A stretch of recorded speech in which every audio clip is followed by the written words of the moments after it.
Okay, just letting some people in.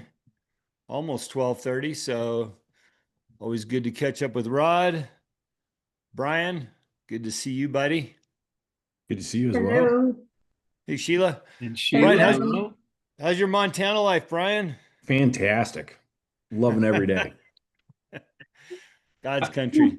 I was in Orlando the other day and was with a whole bunch of people from Dallas, Texas. They were very envious of my Montana life. I bet they Um, were. so they told me all about the things you escaped from. So That's right. good Yeah. job. Yeah, you Yeah. can't tell them Montana's fantastic though. Yeah. Yeah, they gotta stay in Dallas.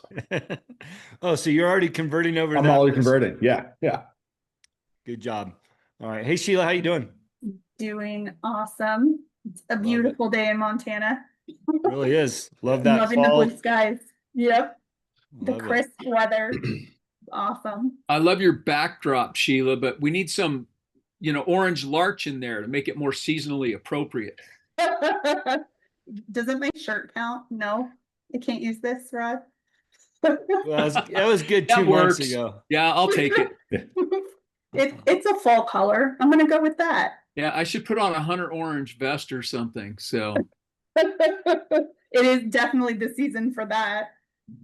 So my husband just got back from a hunting trip where they got nothing, unfortunately.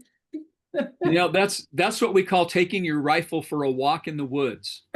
That's what 5 men did for 10 days. Yep. Oh, 10 days. Ouch. Mhm. Oh, Yep. Apparently it's a pretty reliable spot, but not this year. I guess one of the guys, a local guy in Lima, they were out near Lima, said this is the worst he's ever seen. And there were no elk there. They think that after opening weekend, they just took a trip. They go to Idaho, apparently. So there you go. Maybe it's gonna be a 1 sec. cool winter for us. Rod, That's I'm going to why let they- you take over from here, buddy. you got it, buddy. Thanks. Well, that's why they call it hunting, right? Right. Exactly. There's some good applications. We're going to go ahead and kick things off. Jim's got another call he's bouncing back and forth with. So we've got 12:30 here. We're going to dive in, and I'm going to use this hunting just to get us started here. I don't know what Jim had on his agenda, but hunting is one of those things. It's like prospecting when you're looking for customers, when you're marketing, when you're advertising. You're basically doing the same thing as hunting. There are no guarantees, but you have to put in the miles. You have to buy your tag. You have to get the proper clothing. You've got to get fuel in the car. You got to get time off from work. You've got to make arrangements for, things to function while you're gone, both at work and at home, right? So Great analogy. exactly. So we all have to do what's necessary to be prepared, right? There's no getting away from that. This is life. And even if it's entertainment, right? And I don't want to put hunting out as just entertainment because obviously there are, that people put food on the table with hunting, right? But it's still the preparation. And you have to have a plan. You need to know where you're going. You need to have the maps out. You need to have your, whether you're using your, what is it, the X mode, you're using your GPS. You need to know where you're going. You've got to have your permissions. You've got to have everything lined out. You've got to be prepared. And then you've got to make the contacts with the landowners, or if you're going on federal or state land, you still have to know where you're going, know that the gates are going to be open. And then you have to let someone else know where you're going to be for the contingency. Somebody breaks a leg, somebody doesn't make it home on time.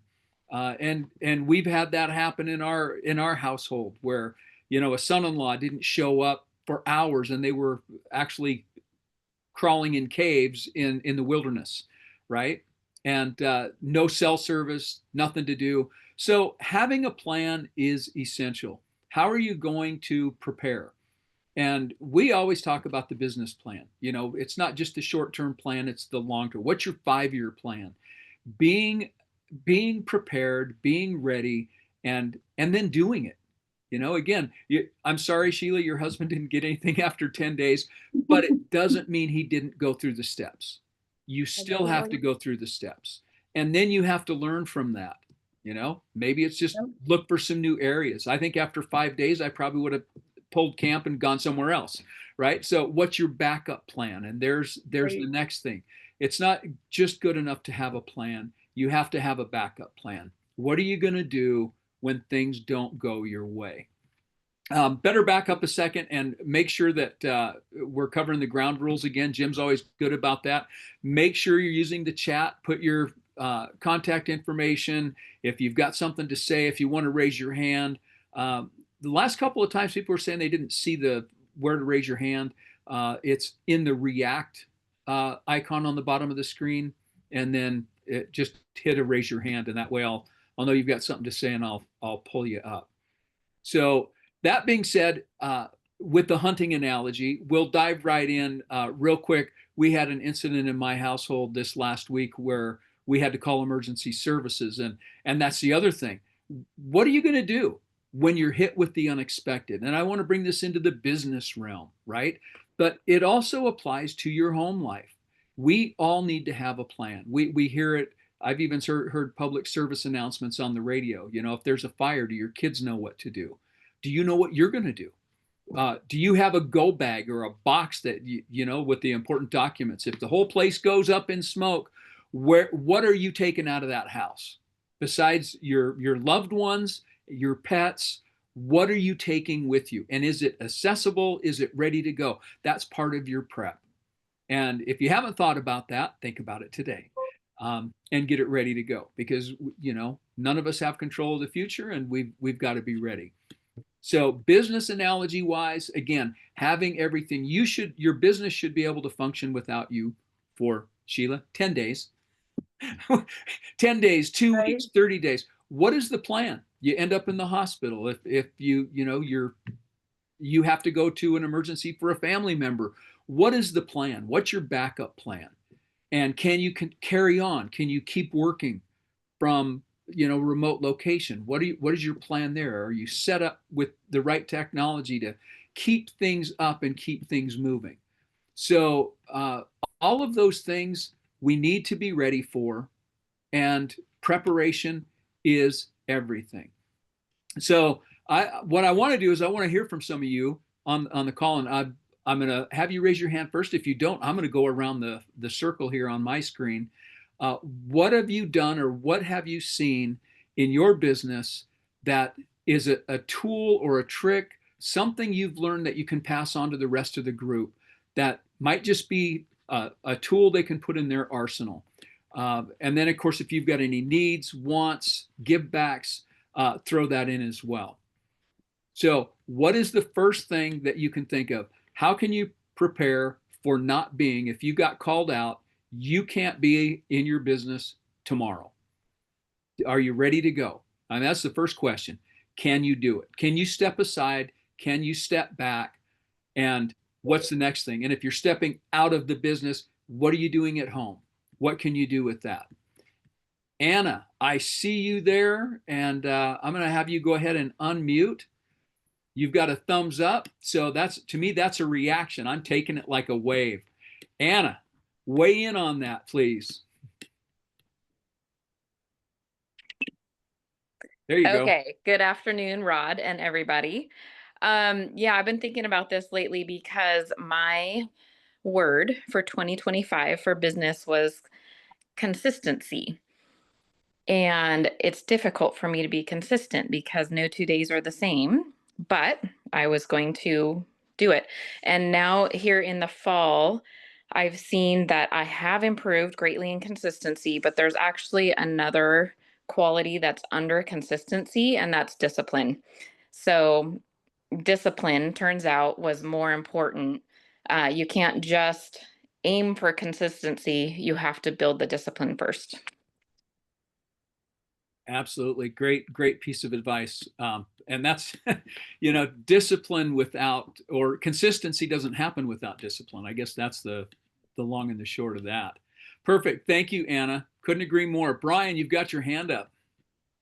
Take it away. I do. Yeah. So I speak to a lot of businesses about this, is when something goes wrong, what do you do? And I have found that the organizations, and myself included, if you have a plan in place, if you've just taken the time to sit down for 30 minutes and think about, hey, if I need to call 911 on a personal level, if I need to, activate, search and rescue to go out and like, one, what are the numbers? Who am I going to call? What neighbors can I rely upon? But from a business perspective, if I'm hit with a cybersecurity attack, if there's a fire in my shop, if there's something, have it documented somewhere, a list of phone numbers of people that you can call, a list of immediate actions that you can go take, whether it's, hey, I need to go call Bob Joe, number one thing, and need to let him know this thing happened. And then after Bob Joe, I'm going to call Nancy Drew. And after Nancy Drew, I'm going to go call, John Doe. And here's their numbers and here's their contact information. And so it's all in one place, a break glass in case of emergency kind of moment. And at least it allows you to start to get the process going versus kind of being shocked, standing there in kind of shell shock mode and trying to figure out what's the appropriate, who do I call? How do I call them? Wait, where's their phone number? Shoot, I didn't save that on my phone. And so just if you just take 30 minutes and just jot down some of those key kind of critical initial steps, it's really, really helpful. And this is something we used to do in law enforcement a lot, where when you get that nasty call, when you get the officer's been shot or, really nasty thing, hey, what are my immediate things that I need to go and do? My former boss was the former deputy director of the FBI, and he would get those calls a lot. Hey, we just lost an agent in the field.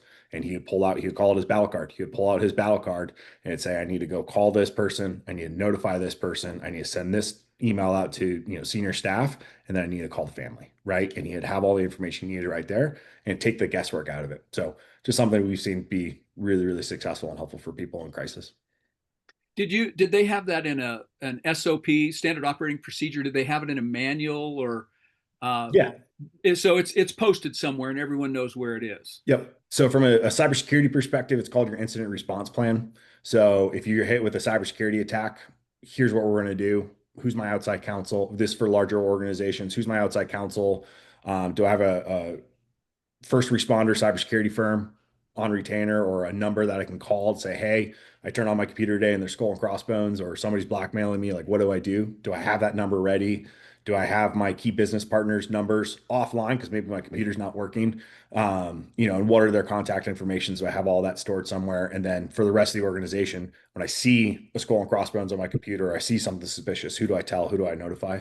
So from a cybersecurity perspective, it's called the incident response plan, but I think it breaches out of just that. And there should be the physical response plan. Hey, there's a fire, there's a tornado, and put all those things down exactly to your point in an SOP. And it's just kind of common sense, and it doesn't take a lot of time, but it makes a huge difference when things hit the fan. Quick question before I get back to you, Sheila. Brian, with that, how do you handle if you're the CEO and you've got the passwords to all the programs and all that kind of stuff, right? Yeah. And now you're out of the picture, right? How are you going to pass that on to the next person in line who's going to take your spot? How are they going to get all your passwords? What's the protocol for passing on your personal trusted information, secure information, to make sure business, apps are still opened up, you can still conduct business?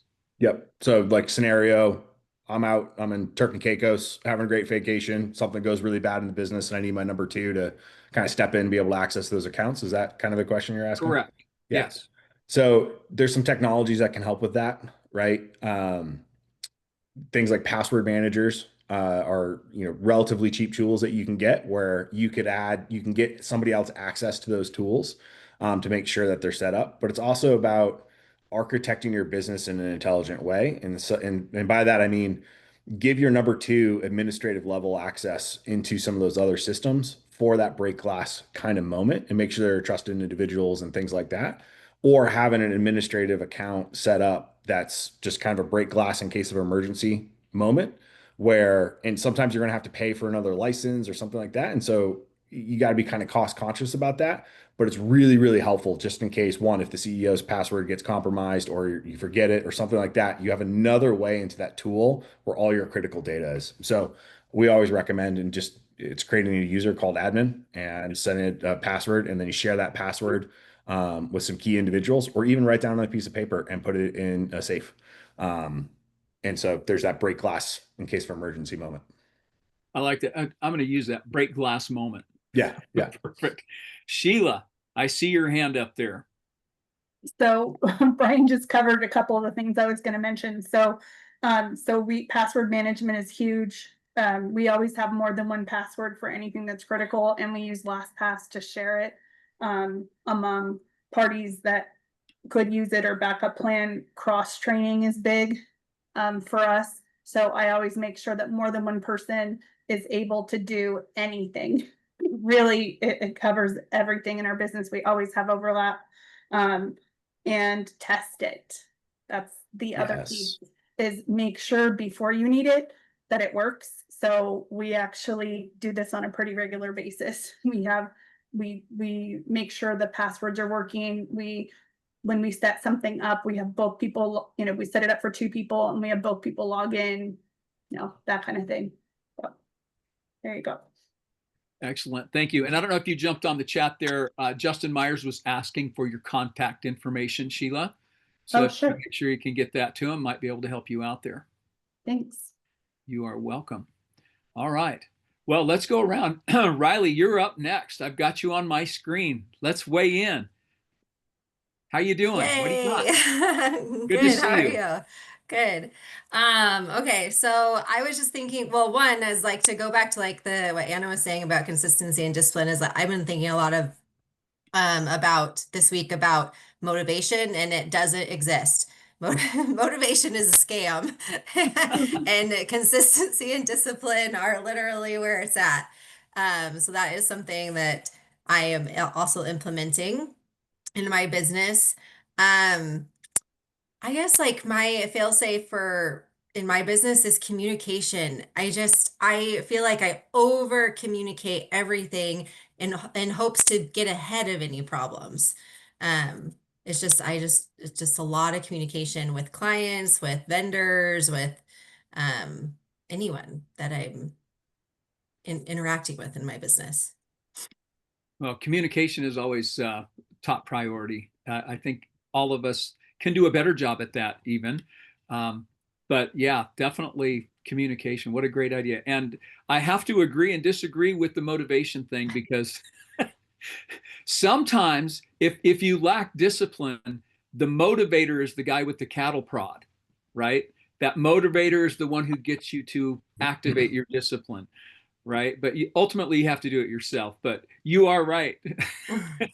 Doesn't work by itself. It still takes something, that's extra something. That's perfect. Thanks, Riley. Any wants, needs, desires? I have some openings in my schedule to take on another client with for admin operations, executive assistant stuff. So yeah, so I'm open to chatting about that to see if it's a good fit. Excellent. All right. And make sure everyone has your contact information. I know you can find Riley and Sheila on School also. So if you're not already on School, that's another tool for everybody. Thanks, Riley. Kyle, I see you there. Thanks. It's good to see you again.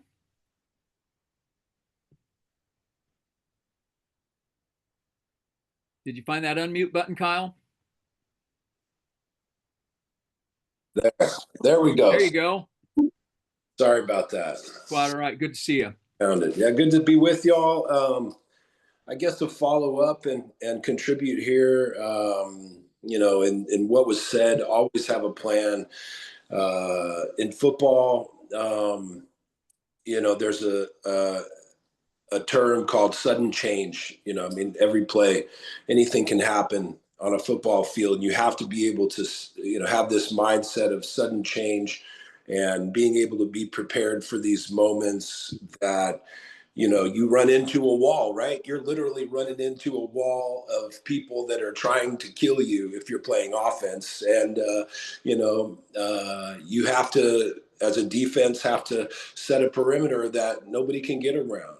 So you always have to be able to sudden change and reset those perimeters, and sudden change to see the hole and get to the goal line. So, for me, I guess in a direct, to the point of creating a business that can run on its own has been my biggest struggle. I've always been a people person. I guess, team things and being in team environments has constantly pushed me towards needing others. And that's been a difficult thing to navigate in the real world, as it is very difficult to find people that are actually real.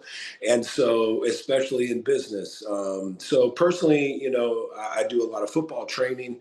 Aside from the cannabis stuff, and this is my time of year.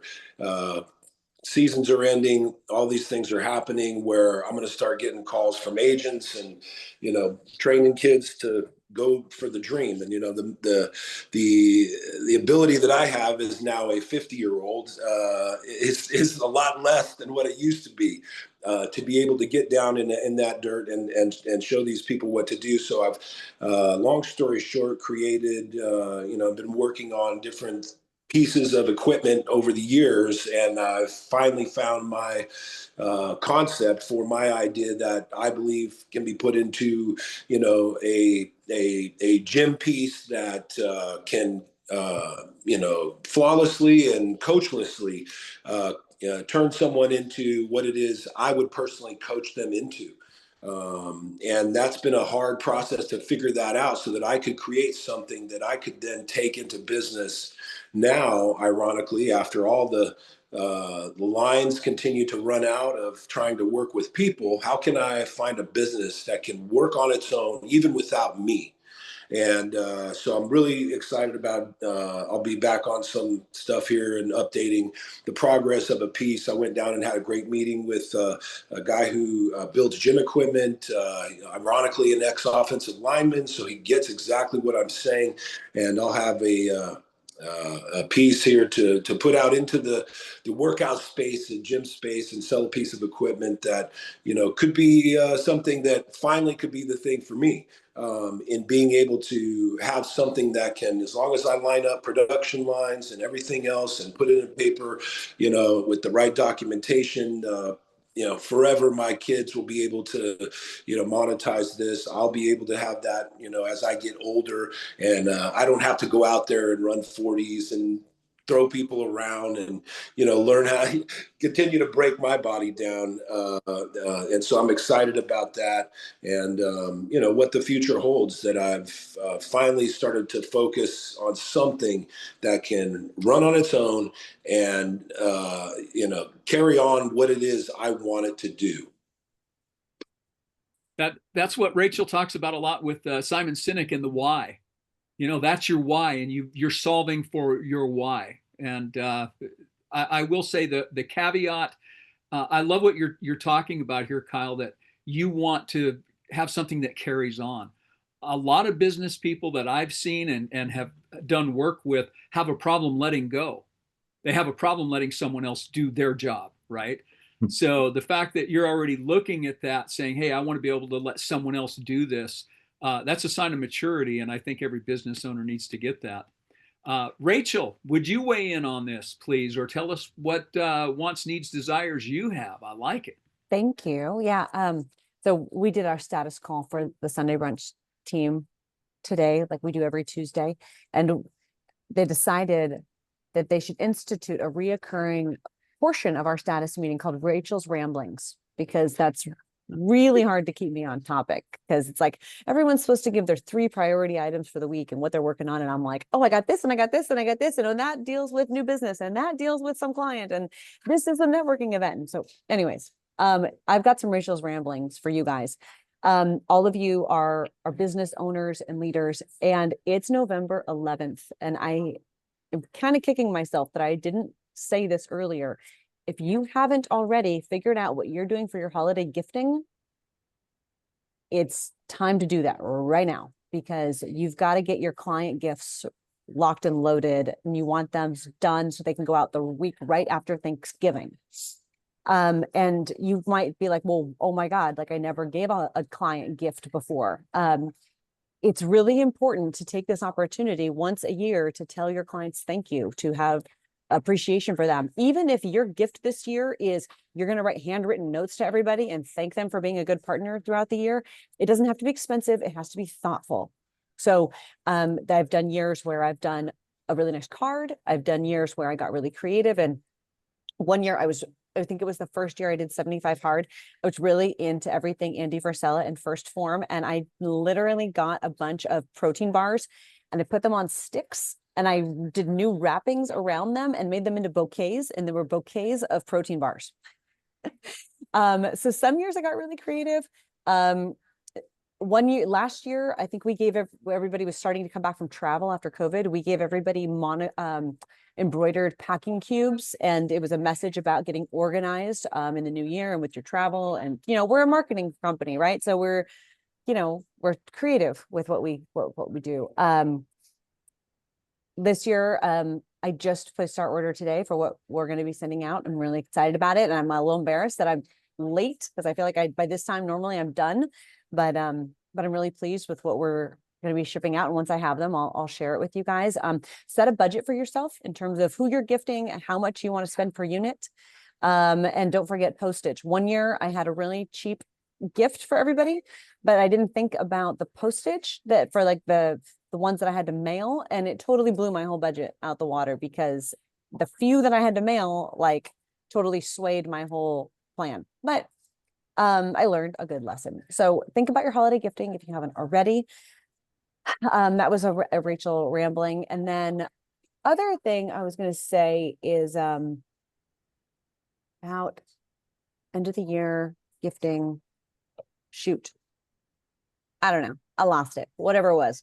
But that's what I have for you guys for today.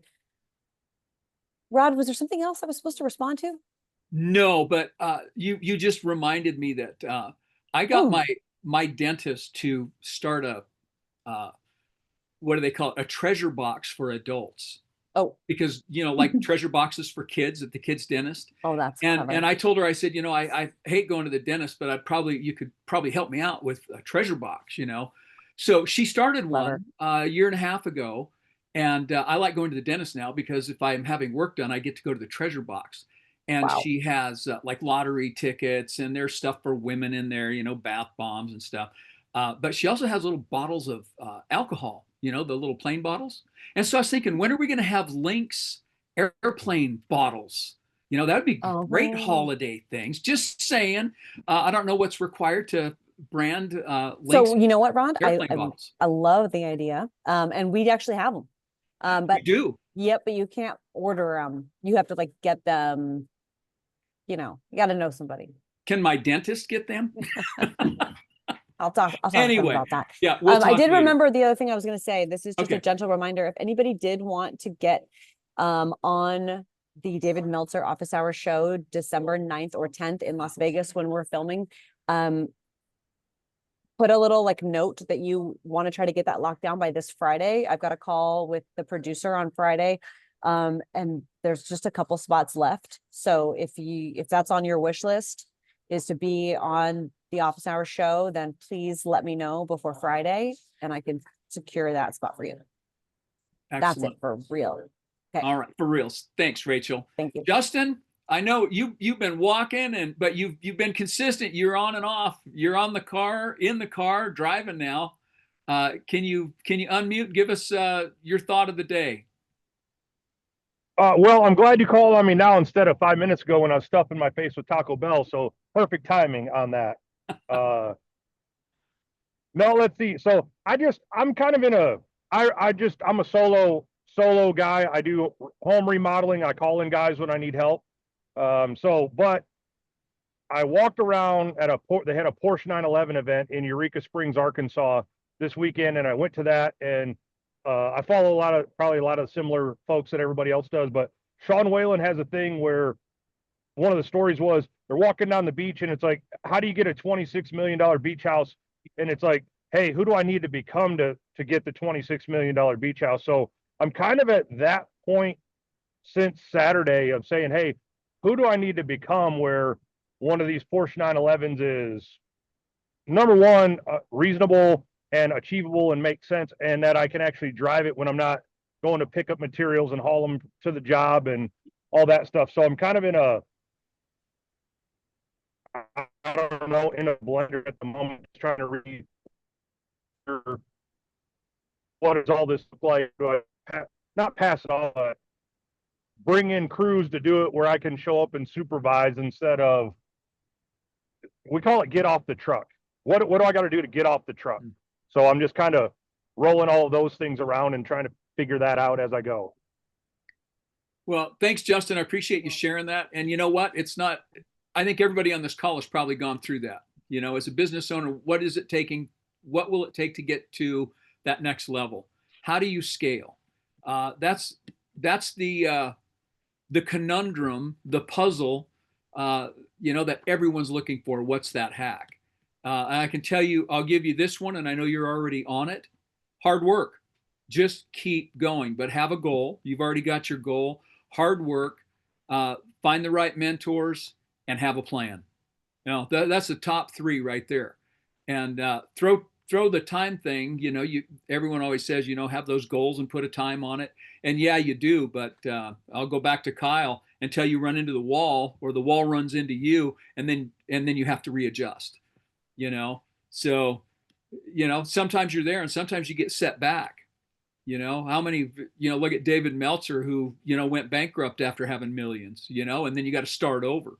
So, have a goal, have a contingency plan, but, be satisfied with hard work in the meantime. Be happy with what you're doing, enjoy what you're doing, surround yourself with the right people. And this goes kind of back to, before, and Kyle, you made me think of this. I always think, when I've talked to people and they've had problems in their business, it's usually two things: you've hired wrong, or you've trained wrong. So make sure you're hiring the right people, and then make sure you train them properly, because it's on you. Either one of those, it's still on you.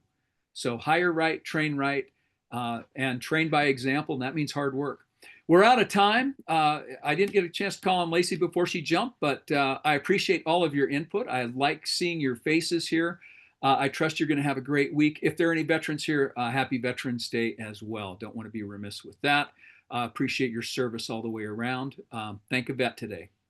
All right, we'll see you guys next week, or on school sooner. Thanks.